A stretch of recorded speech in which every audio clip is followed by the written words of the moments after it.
Tú fuiste el verbo en el principio, unigénito de Dios, el misterio de tu gloria, revelado en tu amor. Cuán hermoso su nombre es, cuán hermoso su nombre es, el nombre de Jesús, mi Rey. Cuán hermoso su nombre es, nada se iguala a él. Cuán hermoso su nombre es, no hay otro nombre. Dejaste el cielo por salvarme, me viniste a rescatar. Mi transgresión tú perdonaste, nada nos separará. Majestuoso tu nombre es, majestuoso su nombre es, el nombre de Jesús, mi Rey. Majestuoso su nombre es, nada se iguala a él. Majestuoso su nombre es, no hay otro nombre.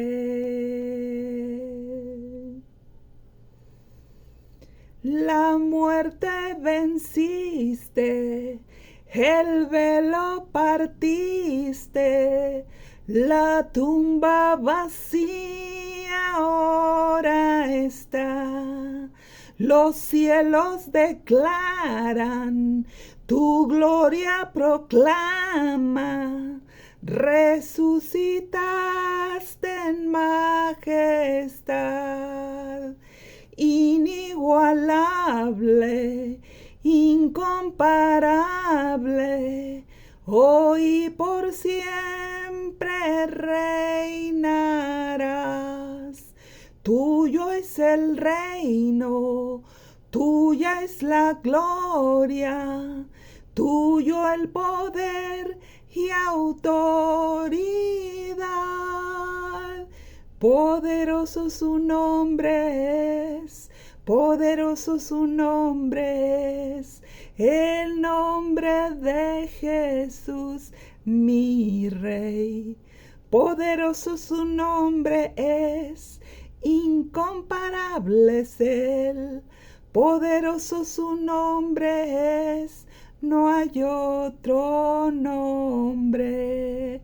Poderoso su nombre es, no hay otro nombre.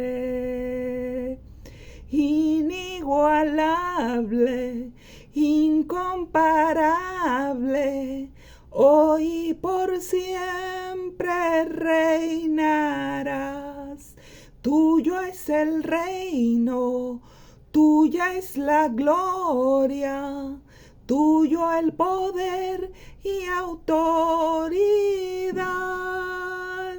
Poderoso su nombre es, poderoso su nombre es, el nombre de Jesús, mi Rey. Así es, hermosos chicos. ¿Cómo han estado? Espero que se encuentren muy bien. Ahorita ya enfilándonos para nuestra Navidad de este año del 2023. Y hoy pues nos vamos a poner navideños, vamos a hablar acerca de la Navidad. Este video y planeo el siguiente video, espero poder, si Dios me lo permite, darles otro pasaje acerca de la Navidad. Y bueno, yo he titulado este estudio de este día, El retrato de la Navidad. El retrato de la Navidad comenzó desde el muy Antiguo Testamento, precisamente en el origen llamado Génesis. Dios es entonces que había descubierto que el hombre y la primer mujer les habían dado lugar al diablo, por lo que no podrían continuar en la hermosísima presencia de Dios. El maligno diablo, entregando su corazón a la mentira y así contaminando a estas personas, en este fatídico día, Dios maldice a esa serpiente y le da un ultimátum. Esa fue una proeza de las que esa fue una promesa de la cual descendía la descendencia de Eva, saldría de un hombre que vendría a pisotear la cabeza de la serpiente para que no volviera a engañar a nadie. Esto se encuentra en Génesis capítulo 3, versículo 15. La descendencia espiritual de este ser llamado Cristo el Mesías vendría a derrotar todo poder y toda autoridad que en aquel día Adán y Eva habían entregado por consecuencia de su pecado de desobediencia a Dios. Con gran dolor en el corazón de Dios, tuvo que expulsar a Eva y a Adán de su presencia, y ellos comenzaron a vivir las consecuencias de sus pecados. La Biblia dice que el pecado corrompe, el pecado enloquece, el pecado enferma y su final es la muerte, y muerte eterna, separada completamente de Dios. Y como fue cometido en el ámbito espiritual, que es la presencia de Dios, solo otro ser espiritual como nuestro Dios, es decir, sin pecado, y como Dios es espíritu, tenía que venir de Dios a nacer a este ámbito material y humano para quitar la transgresión del pecado, viviendo una vida santísima sin haber nacido en pecado.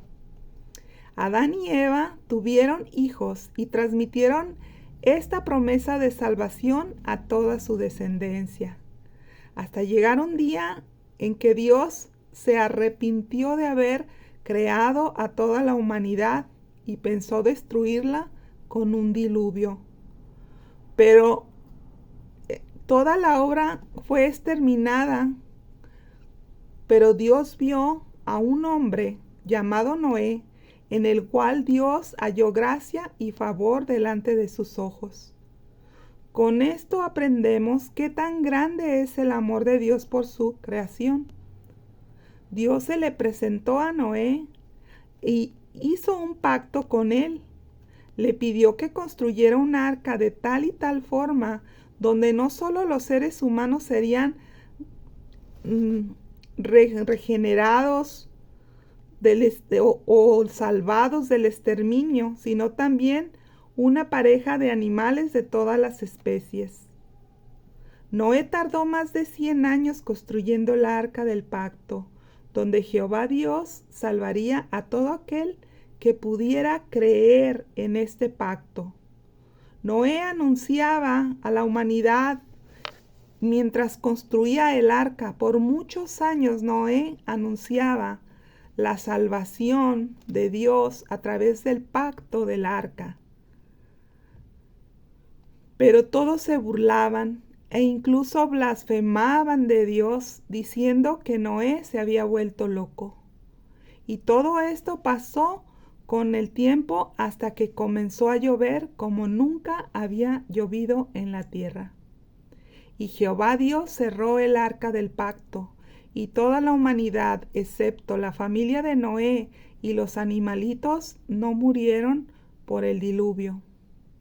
Desde ahí Dios juró a todo el mundo que jamás destruiría de nuevo por medio del diluvio a la humanidad rebelde y malvada. El Señor sabía que había puesto en cada ser humano una medida de fe para que creyeran en Él. Lo malo era que la humanidad por el pecado se corrompía y su fe pasaba de generación en generación a todas las familias creadas en la tierra. Muchas veces imaginaban estas personas creaciones y se corrompía su fe poniendo esa fe en cualquier cosa creada por la mente humana, ya sea imaginaciones de cómo sería el cielo o cosas naturales de aquí de la tierra. De todo ponían su fe ellos.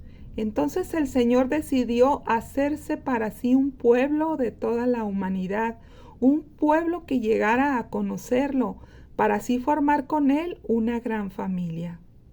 La clave era poner esa fe de ellos en el Dios único, el Dios vivo, creador de todo ser viviente. Y así un día se le presentó a Abraham a Dios, que era un hombre de la ciudad de Ur, de los caldeos.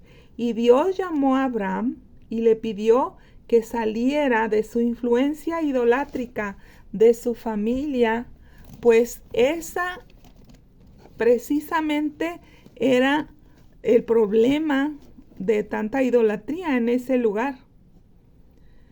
Y aparte le daría una tierra nueva. El pueblo de los caldeos, según la historia, fue un pueblo sumamente idólatra y hechicero. Practicaban la astrología y todas las artes y ciencias ocultas.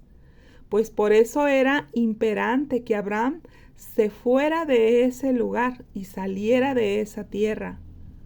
Abraham, si iba a ser el patriarca de fe en el verdadero Dios, tenía que salir de su ciudad.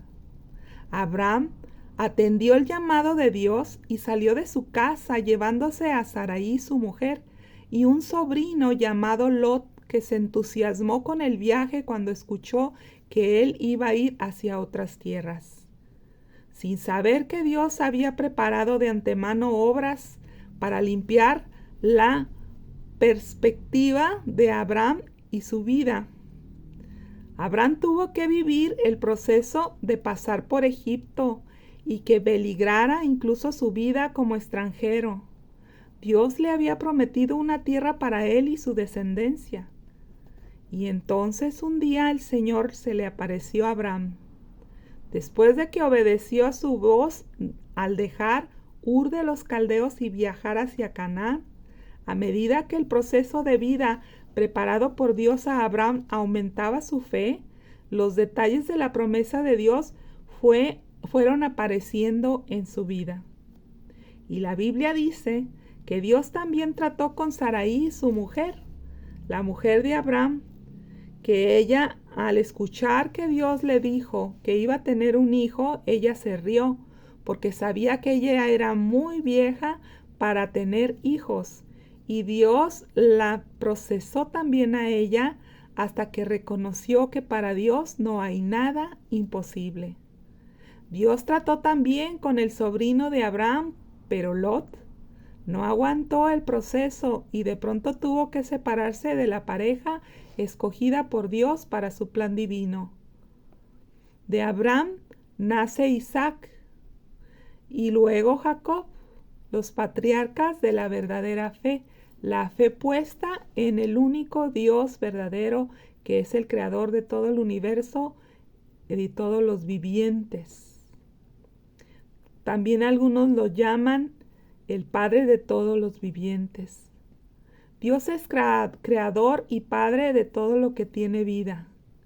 Cuando se cumple por fin la promesa de Dios en Abraham y Sarai, Dios les cambia el nombre y les pide a Abraham que a sus criados y a sus familiares varones los circuncide como un sello de recuerdo que ahora les pertenecen a Dios y no al mundo. Y así Abraham recibe la orden de escuchar solo a Dios y no al mundo. Y el nombre de Abraham, que significaba Padre enaltecido, fue cambiado al nombre de Abraham, que significa hombre entendido, padre, es decir, obediente de Dios, padre de muchedumbre de gente. Y el nombre de Sarai significaba mujer rebelde y desobediente, y fue cambiado el nombre a Sara, que significa princesa. Y le pondría nombre a su hijo Isaac, que significa risa. Dijo Dios, porque Sara se rió al escuchar de que yo había declarado que sucedería. Y así Dios se hizo un pueblo para sí, y la Navidad era un retrato de fe y de esperanza para el día en que Dios volviera a hacer un pacto, un nuevo pacto, pero esta vez ya no tan solo con un pueblo que Él levantaría para Él, sino ahora para todo el mundo. El retrato del Mesías fue tomando forma por boca de los profetas que Dios enviaba para que la fe de su pueblo y la esperanza de su redención no muriera. Jesús fue y será el mejor ejemplo del sacrificio, y es el único camino que nos lleva al éxito de haber nacido aquí en la tierra. La verdad es que es un privilegio que Dios nos haya escogido desde antes de la fundación del mundo. Lo dice en el capítulo 9, versículo 11 y 12 del libro de Romanos, en el Nuevo Testamento. A Moisés, llamado el libertador del pueblo de Dios en el Antiguo Testamento, sería un retrato de la liberación que Jesucristo vendría a hacer en el futuro de la historia. Con Abraham, Dios prometió hacer un pueblo que nacería de su descendencia, y Dios mantuvo la fe de Abraham hasta que viera como resultado a todo este pueblo, y así ver la promesa cumplida con Isaac, su hijo. Pero luego con Moisés, Dios daría a su pueblo las leyes de su gobierno para que habitaran en su reino. A Moisés Dios les dio un plan de vida para el éxito en esta tierra. Todo el que se sometiera a las leyes de Dios dejaría de padecer las consecuencias por el pecado. Pero la humanidad fue llevada al desastre. Esto es porque desde el origen, es decir, desde el plano espiritual, la humanidad nacemos pecadores. Esto quiere decir que nacemos con la semilla de iniquidad plantada en el interno de cada corazón humano. Y solo Dios, que es espíritu, podría desarraigar esa semilla para que la humanidad fuera rescatada de la iniquidad, de donde nace la maldad, y la maldad de donde nace el pecado. Y esto está oculto en el profundo del corazón del hombre desde que es engendrado. La Biblia dice que en el corazón del ser humano no puede haber dos señores, porque se amará y obedecerá a uno, o se aborrecerá y desobedecerá al otro. Nuestro corazón no debe de estar dividido, o somos de Dios o somos del mundo. Y esto fue lo que provocó el gobierno de Dios en la vida de las personas. Sus mandamientos vinieron a quitar la venda de sus ojos espirituales, y se dieron cuenta lo malvados que eran al compararse con la santidad de Dios de su gobierno. Esto se llama arrepentimiento, cuando nos damos cuenta de toda la maldad que tenemos porque no alcanzamos la altura de santidad de Dios. La Biblia dice que si no hay arrepentimiento no hay salvación. Y en el nombre en que Jesús nace, en el pesebre del corazón de cada y en el momento en que Jesús nace en el pesebre del corazón de cada ser humano, la iniquidad tiene que ser expulsada, porque ya no hay lugar para ella. Pero como el ser humano vivimos en un mundo caído de la presencia de Dios, el Señor tiene que procesar el alma como lo hace con todo aquel que llama y decide seguirlo, para que esa alma sea santificada, porque nada impuro podrá ir al cielo. Pero las obras y procesos de santificación las permite el Señor, y además pasa con nosotros para poder salir aprobados. Muchos de nosotros pasamos por experiencias muy difíciles al entregar nuestra vida a Dios, hasta que un día, al igual que Moisés, se encontró cara a cara con el llamado de Dios. Este es el patrón de Dios y parece estar aplicando hoy en tu vida. Si has estado pasando por pruebas, por consecuencias de tus errores pasados, solo le puedo decir que se vuelva a Dios y comience a vivir como Dios manda. En la vida, todos deberíamos de vivir a la manera de Dios y no a nuestra propia voluntad. ¿Acaso no se da cuenta que esta Navidad Dios lo está llamando a una zarza ardiente?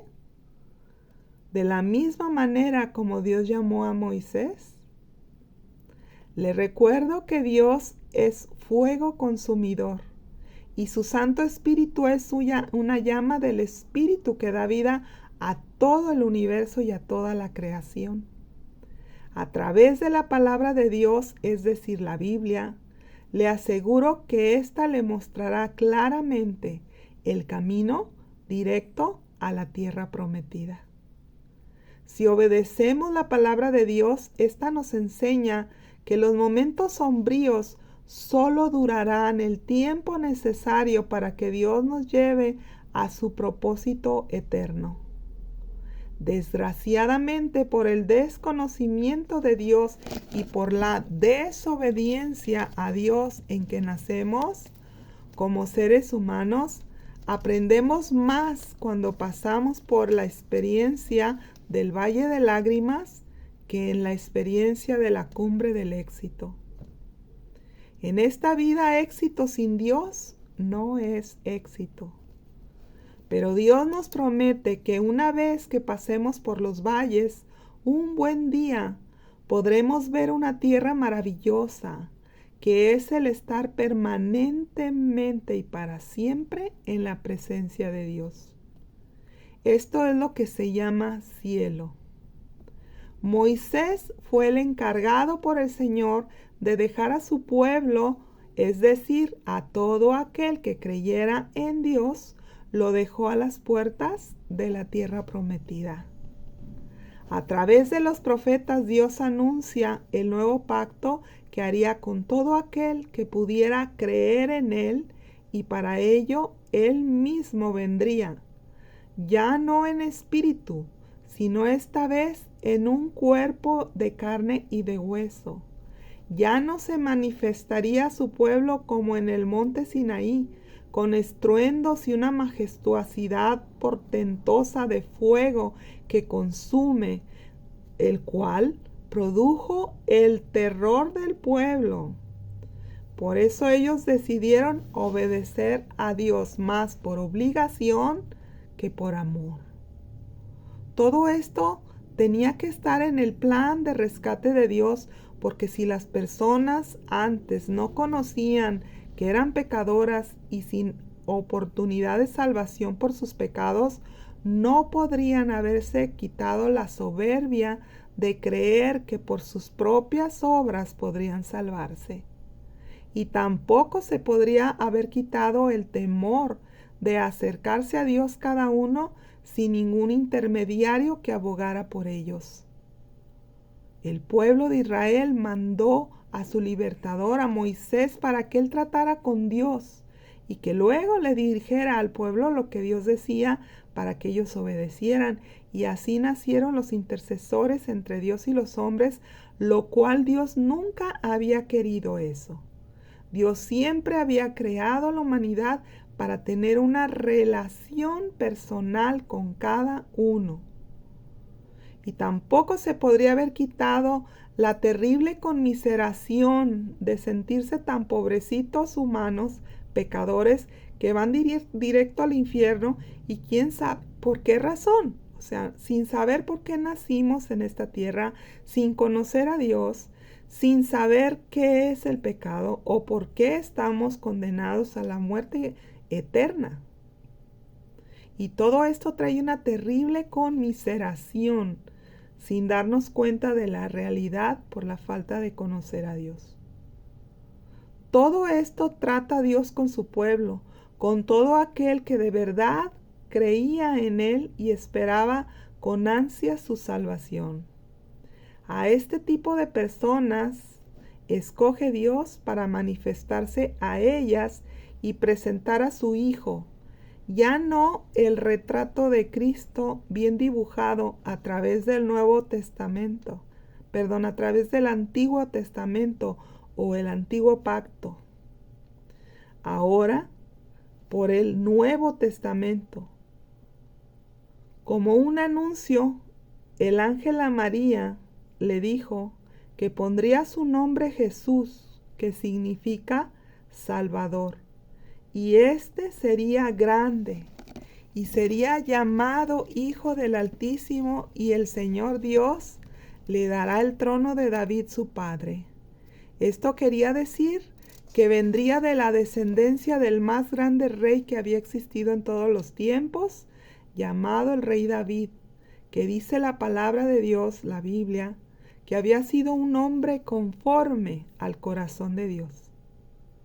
De la misma naturaleza, conforme al corazón de Dios, sería su hijo, llamado a sí mismo manso y humilde de corazón, cercano a su pueblo, ya no lejano.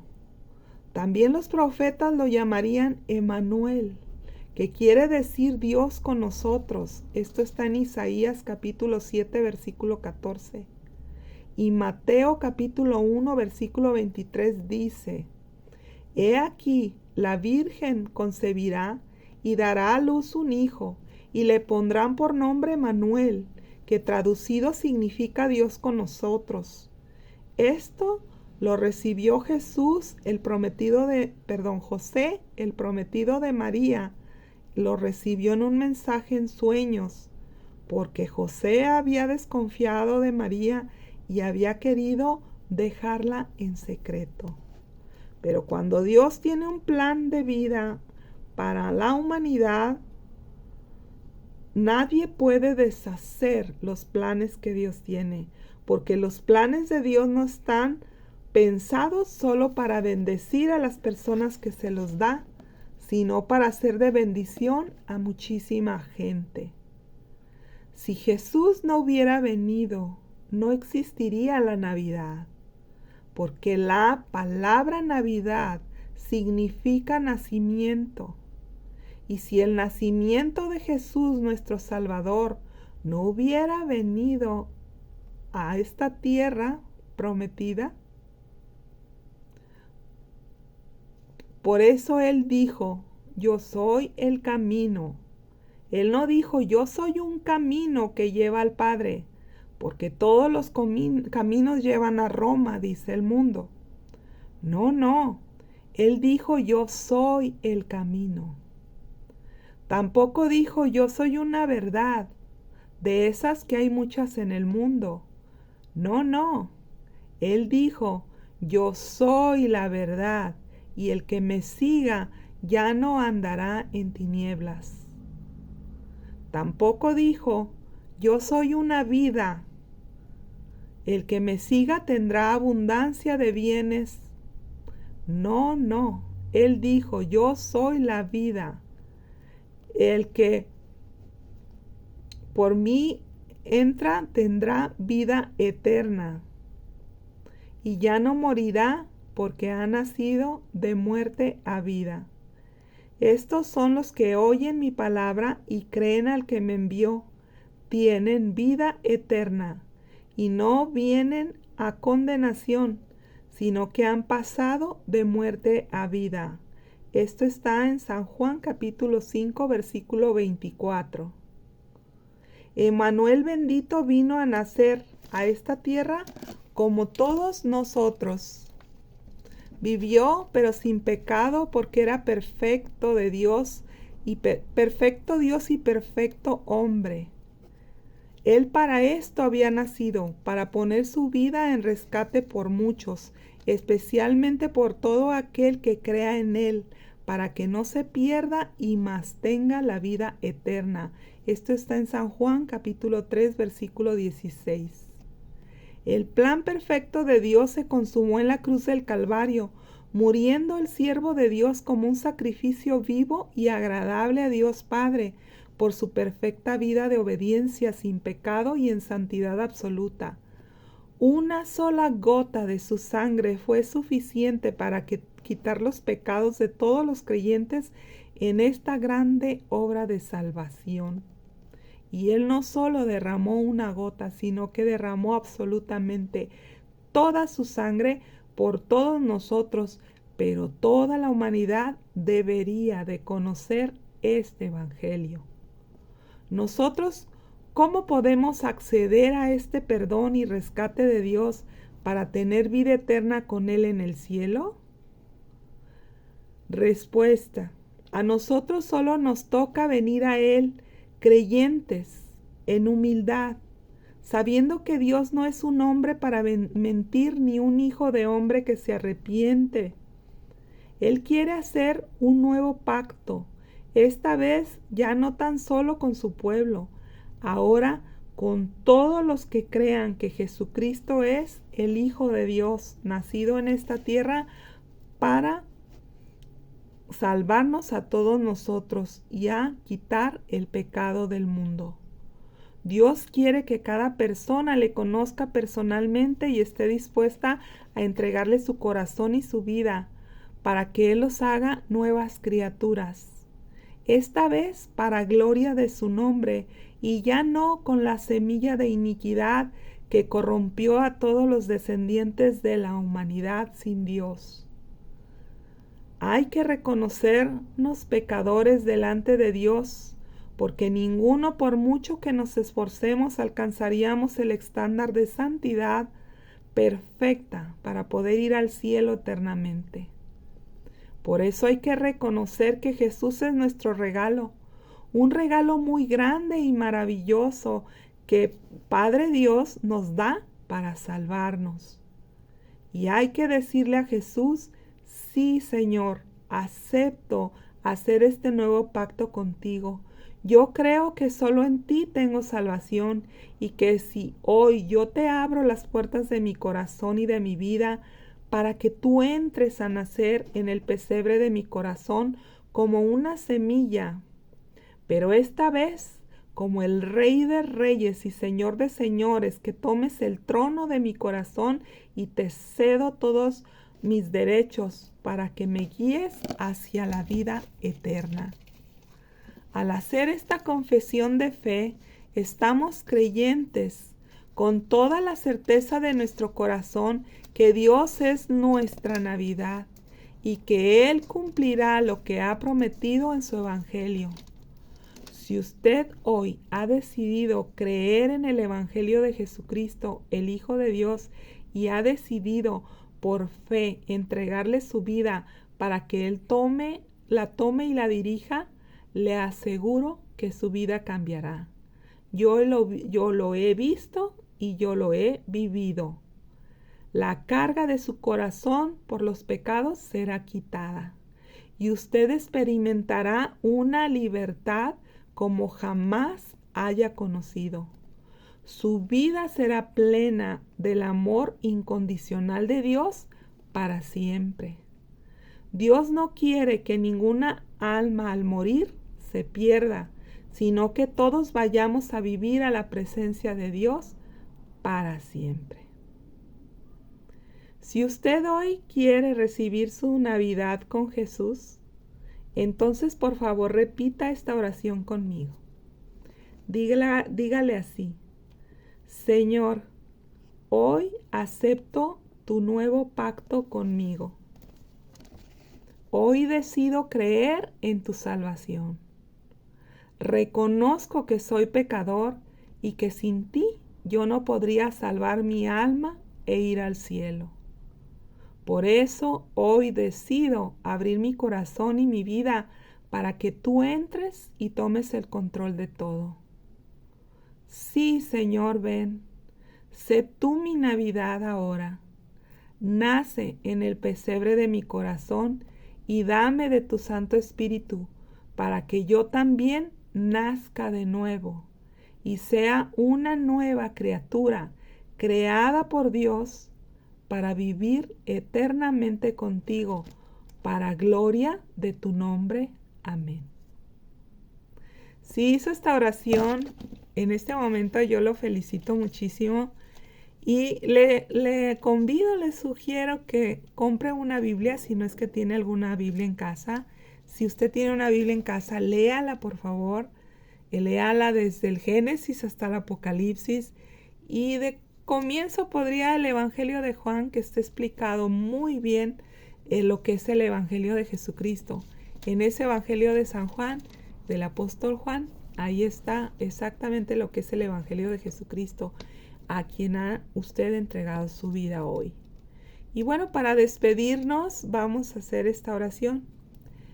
Bendito Dios, mil gracias por nuestra Navidad, que cada día va como la luz en la aurora creciente, y que esa luz que es Cristo en nosotros crezca más hasta iluminar toda nuestra vida como el sol al mediodía, e ilumine todo nuestro ser y nuestra vida. Séllanos, por favor, con tu Espíritu Santo, para que ninguno se pierda hasta llegar al Padre, como nos lo has prometido. En el nombre de Jesús te lo pido. Amén. Y bueno, chicos, pues esto ha sido todo por hoy. Espero que este retrato de la Navidad les haya sido de provecho y si Dios quiere, les hablaré de nuevo. Si no puedo hablarles en Nochebuena, tal vez nos hablemos en Navidad. Hasta luego.